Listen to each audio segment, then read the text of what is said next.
बिस्मिल्लाहिर्रहमानिर्रहीम। अस्सलाम वालेकुम नादरीन, आप यूट्यूब चैनल देख रहे हैं, मैं इमरान खान हूँ। नादरीन, मखसूस नशिस्तों का फैसला आया और साथ ही इलेक्शन कमीशन ऑफ पाकिस्तान ने अमल दरामद कर दिया। मैं आपको सिर्फ इतना याद दिलाना चाहता हूँ कि एक साल पहले भी सुप्रीम कोर्ट ऑफ पाकिस्तान के फुल कोर्ट ने यानी तमाम जजेस ने बैठकर मखसूस नशिस्तों का फैसला दिया था, लेकिन उस वक्त फैसला आया था पाकिस्तान तहरीक इंसाफ के हक में।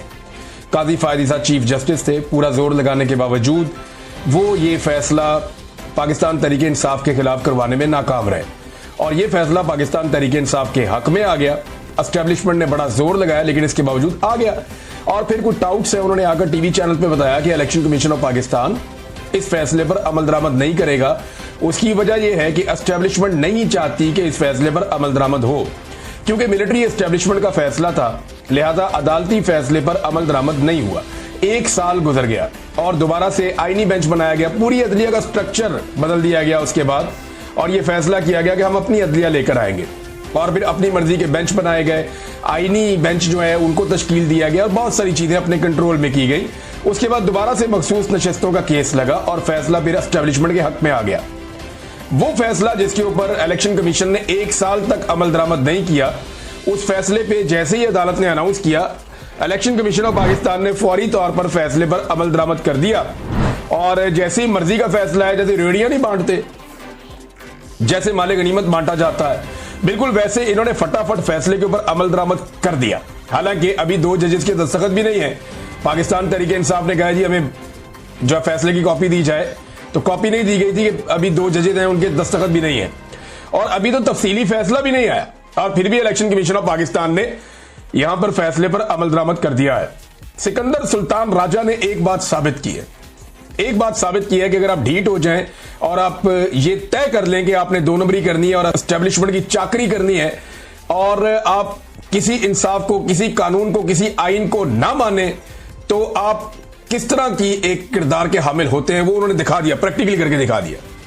उन्होंने बता दिया कि जनाब ये वो कैरेक्टर होता है जो आइन में नहीं मानता, कानून में नहीं मानता, इंसाफ में नहीं मानता, किसी लॉजिक को नहीं मानता, वो सिर्फ अंधाधुंध मिलिट्री एस्टेब्लिशमेंट के फैसलों की जो है वो तामील करता है। और यही इलेक्शन कमीशन ऑफ पाकिस्तान ने किया और उनकी जो दुनियावी कामयाबी है उसकी वजह भी यही है। देखिए, करोड़ों लोगों के साथ इन्होंने बेईमानी की है। ये चीफ इलेक्शन कमिश्नर, याद रखें बात, ये तो दुनिया खत्म हो जाएगी। अभी तो उनकी उम्र का वो हिस्सा चल रहा है जिसके बाद बंदा अल्लाह मियां के पास चला जाता है, और वैसे जाना तो हम सब ने है, लेकिन जरा वो ये सोचे कि जो आदमी किसी का हक मारे उसके साथ रोजे क़यामत क्या होता है, जरा कुरान पाक निकाल के पढ़ लें। और उन्होंने पूरी कौम का हक मारा है, करोड़ों लोगों से उनका हक छीना है, उनकी हक तलफी की है और बेईमानी की है। दयानतदारी का तकादा था उनके ओहदे से, लेकिन उन्होंने खयानत की है। जो लोग खाइन होते हैं, खयानत करते हैं, उनके साथ रोजे क़यामत क्या होगा जरा वो पढ़ लें, वक्त करीब है, उन्हें पता चल जाएगा कि करोड़ों लोगों के साथ उन्होंने किया। वो एक आधे बंदे के साथ कर देता है, दो बंदों के साथ कर देता है, जाके माफी भी मांग लेता है। यहां चीफ इलेक्शन कमिश्नर ने पूरी कौम के साथ ही बददियाती कर दी है, जाली फॉर्म 47 जारी कर दिए मिलिट्री एस्टेब्लिशमेंट के कहने पे। जहां मिलिट्री एस्टेब्लिशमेंट का गिरबान पकड़ा जाएगा वहां इनका भी पकड़ा जाएगा और ये होना है और इन्हें इस बात का पता भी है।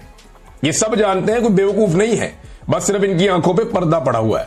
नाज़रीन, ख्वाजा आसिफ ने एक एहतजाज किया और ख्वाजा आसिफ का एहतजाज आप देखें, बड़ा मासूम एहतजाज है। इससे पहले ख्वाजा आसिफ ने कहा था speaker, deputy speaker, chairman senate, deputy chairman senate की तनख्वाहों में और माली मुराद में बेतहाशा इजाफा माली फहाशी के जुमरे में आता है। आम आदमी की जिंदगी को जहन में रखें, हमारी तमाम इज्जत आबरू उसकी मरहूने मिन्नत है। ये जनाब ख्वाजा आसिफ ने 11 जून को कहा था जब बजट आ रहा था और ये तनख्वाहें बढ़ा रहे थे अंधाधुंध। इन्होंने काबीना की तनख्वाहें भी बढ़ा दी हैं, MNS की तनख्वाहें भी बढ़ा दी हैं, ये जो 4 नाम लिए इनकी तनख्वाहें भी बढ़ा दी हैं। पंजाब में भी यही किया इन्होंने वफाक में भी यही किया। अब ख्वाजा आसिफ का लेटेस्ट इसके ऊपर आया, ये माली फहाशी का सिलसिला 1 जनवरी 2025 से शुरू होता है। ये नोटिफिकेशन का हिस्सा है, यानी ये तनख्वाहें जो मिलनी है और मुराद जो मिलनी है ये 1 जनवरी 2025 से मिलनी है। पिछले 6 महीने की भी इनको दी जाएंगी। कौमी खजाने के इस्तेहसाल की ये इंतहा है। एक या दो अशखास अपने ओहदों की निस्बत से अपनी माहाना तनख्वाह और अलाउंसेज एक MNA से 4 गुना बढ़ा लें और जिम्मेदारी हुकूमत पर डाल दें। कौमी असम्बली के इदारे की कदर व मंजिलत का ख्याल इसके निगहबान नहीं करेंगे तो कौन करेगा? वो सब फ्रॉड है। ख्वाजा आसिफ वफाकी वजीर है। ये काबीना में करने वाली बात को सोशल मीडिया में क्यों करते हैं? सोचा कभी आपने? ये लोगों को बेवकूफ बनाते हैं, ये अपना रिकॉर्ड सीधा रखते हैं। जनाब मैं तो उस टाइम भी मना कर रहा सी ऐ ना करना।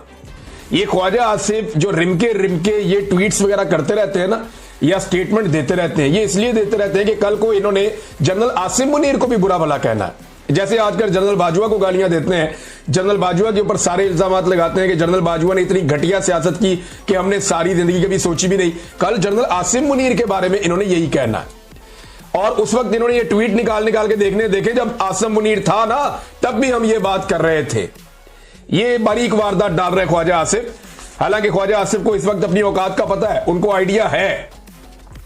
वो DGISP वो बेचारा जब टीवी के ऊपर आते हैं, किसी चैनल पे आते हैं, जनरल अहमद शरीफ, वो कहते हैं इंटरव्यू देते हुए कि दुहाइयां दे रहे होते हैं कि यार हमारा सियासत में कोई ताल्लुक नहीं है, फौज सियासत नहीं कर रही है, हमें सियासत और दीगर उमूर के अंदर मत घसीटो। वो ये तरले मिन्नत कर रहे होते हैं हर मीडिया के ऊपर बैठ के, जब भी उन्हें मौका मिलता है। वो बेचारा दिन रात में लगा के एक बयानियां बनाते हैं DGISP और उनका boss, big boss Khawaja Asif, यानी आईनी तौर पर बिग बॉस है, वैसे तो औकात एक अर्दली वाली है, सभी जानते हैं। तो ख्वाजा आसिफ अगले दिन सारा बयानिया वाड़ के रख देता है। ख्वाजा आसिफ साहब आते हैं जनाब, 2-4 टीवी चैनल को इंटरव्यू देते हैं, बाई डिजाइन आते हैं, एकदम नाजिल होते हैं। 2-4-5 बंदे इन्होंने रखे हुए, आके उनको इंटरव्यू दे देते हैं और इंटरव्यू देते हुए बताते हैं जनाब वो तो झूठ बोल रहे हैं DGISP, उनका नाम नहीं लेते, जरूरत नहीं है ना, ये नहीं कहते कि वो झूठ बोल रहे हैं, लेकिन उनको झूठा साबित करके चले जाते हैं कि पाकिस्तान में कोई आईनी जमहूरियत नहीं है, फौज ही मिलजुल कर मुल्क चला रही है और ये एक हाइब्रिड निजाम है। ये ख्वाजा आसिफ आकर हर दूसरे दिन गवाही देकर चले जाते हैं। और फौज बेचारी अपना बयानिया बनाती है, ये अपना बयानिया उनका खराब कर देते हैं। मामला पता है क्या है?